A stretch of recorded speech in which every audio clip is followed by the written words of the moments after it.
Hi, my name is Mike Doran, and I want to continue this discussion on the biological part of climate that is, to this point, hasn't been discussed much at all, certainly within the people who are debating climate change, the so-called skeptics and the warmers.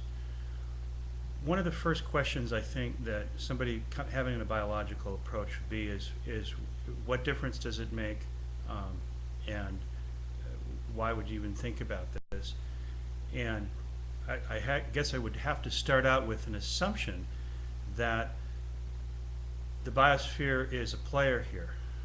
And certainly, as the debate is framed right now, people look at CO2 and don't regard anything that the biosphere is doing whatsoever. So I'm going to start with an example to try to frame what it is that I'm talking about. And I'm just going to talk about my own body, and that is if you're talking about the climate of my body, or any human's body, you're basically talking about a temperature of 98.6 or 7 degrees Fahrenheit. And that changes, of course, if a person is ill and they have a fever, but that doesn't mean that the biological system itself is unhealthy, because a healthy reaction to, say, a cold might exactly be to get a fever and say 102 degrees. And it is also not to say that inputs necessarily are bad or good to the biological system. So for instance, if I go outside and it's a little bit colder outside and my body starts to shiver a little bit, I'm still 98.6 or 7 degrees Fahrenheit. And again, I am not unhealthy in any way, and this is well within the parameters of what my body can handle. And the same thing is true if I were to go outside and it was very hot outside and my body started to sweat, and again the net result was my body is at 98.6 or 7 degrees Fahrenheit. Same thing would be true if I was in a normal temperature but I started to run, or I was in the gym and I was working out, and again my body starts to sweat, and again the body temperature is maintained at 96.7 or 6 degrees. So the question really is not what the temperature is, but is there a defect in a living feedback loop that is of concern, so that where temperature is really a telling kind of indication. And for instance, if I were to drink a gallon of gasoline, obviously that wouldn't be good for me, good for my body, and I would die from drinking that gasoline. And then my body temperature would go to room temperature, whatever that is. So if I was outside and it was really hot outside, my body temperature would warm to the temperature that was outside. If it was really cold outside, instead of shivering, I mean I'm dead, there would be no shivering, and my body temperature would reach whatever the cold temperature is. So when you look at the problem then and make the assumption that the Earth is alive and that it's a biological system and it's a modulated or dampened system, that then leads to these questions about what part of the system is biological and what part of the system is not, and is subject to these inputs that are fine for the Earth to handle, because the Earth is a living system that can modulate those inputs. And then what part of the system is affected by human activity, what part of the activity is actually causing a defect in living Earth feedback loops. That is of concern. Where are those feedbacks? What are those feedbacks? And so this is where not looking at the electrical forcing from CO2 is clearly apparent in my view. And again, I want to talk a little bit now that I kind of explained why it's important and what it is that we're looking for. I want to talk a little bit about intelligence. And that is, if you are assuming that the system is dampened and the biosphere is doing that, there's a calculus going on here that is very interesting to think about. An analogy that I like to talk about is the chess genius Kasparov. And as you all know, he played a supercomputer called Big Blue, and played the computer to draws and lost a couple times and actually beat the computer.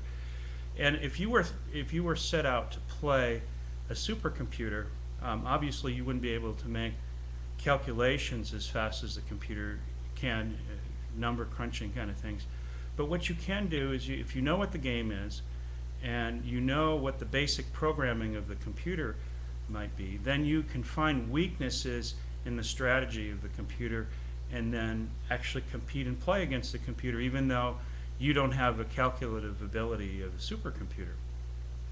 And I think that talking about a living Earth is fundamentally the same thing, is that over billions of years, the number of transactions of living matter dying and correcting itself as it modulates to produce a biosphere that is tuned for what inputs are coming into the climate, you could never approach what Earth is doing and beat the Earth.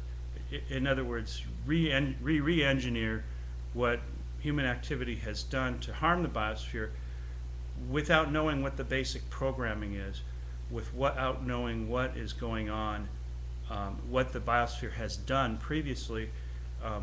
And that's why I think it's important to come kind of from that perspective of what the calculations have been doing and what are the fundamental basic programmings. And this is why I think it's very interesting to start out by talking about the fact that the oceans have become more saline over time. And salinity is a huge conductivity factor. When whatever it was that produced human beings crawled out of the oceans were less saline now. Our body salinities are a testament to the fact that when we evolved out of the oceans, the salinity in our bodies is much lower than the salinity presently in the oceans. And I think I've talked a little bit on the previous YouTube about how Carl Sagan framed the problem of a increasingly luminous sun, that it's 25% more luminous over a roughly 4 billion year period. And life then, if it is able to modulate climate, it is one of the things that it's done is created a more saline ocean, therefore more conductive ocean, and therefore some of the extra energy that's coming from the sun is being converted into kinetic expressions of energy rather than